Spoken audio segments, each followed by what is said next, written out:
But last time we talked, you talked about so much that you went through to get to this place. I guess, can you start talking about that already? Well, I wrote the record the record was recorded, mixed, mastered. I mean, just the whole night. I mean, it was literally wrapped up in a tiny little bow about a month before I went through what I've called winter, because it actually was winter of 2011, 12. And I could not have written this record after that.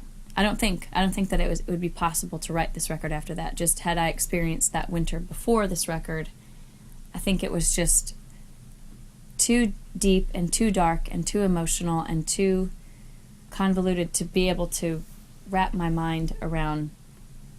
I don't know. I think there's a way that, I mean, I'm going to write, absolutely. I mean, I already have started writing post-winter, but I think the way that this record was written, everyone that is close to me listens to it, and almost, I get two comments. I get that it's spooky or that it's prophetic, in how they say, had I not known that you wrote this before that winter, I would have thought you wrote this whole record about the winter. And so I feel like, not to get into any real theological debates here, but I feel like, I mean, God knows everything.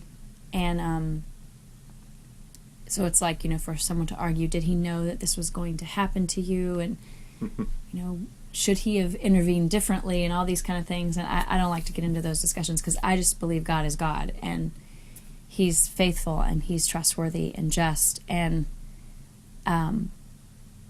so in the ramping up, I was just doing what I feel like I do best. I was taking things that inspired me emotionally,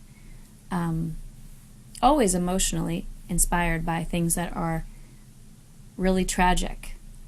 Yeah. I mean, they're always extremes. There's always an extreme that inspires me. Just something so joyful and free, or something so catastrophic or chaotic or depressing or hurtful, crisis and tragic and just darkness, because I have such a hope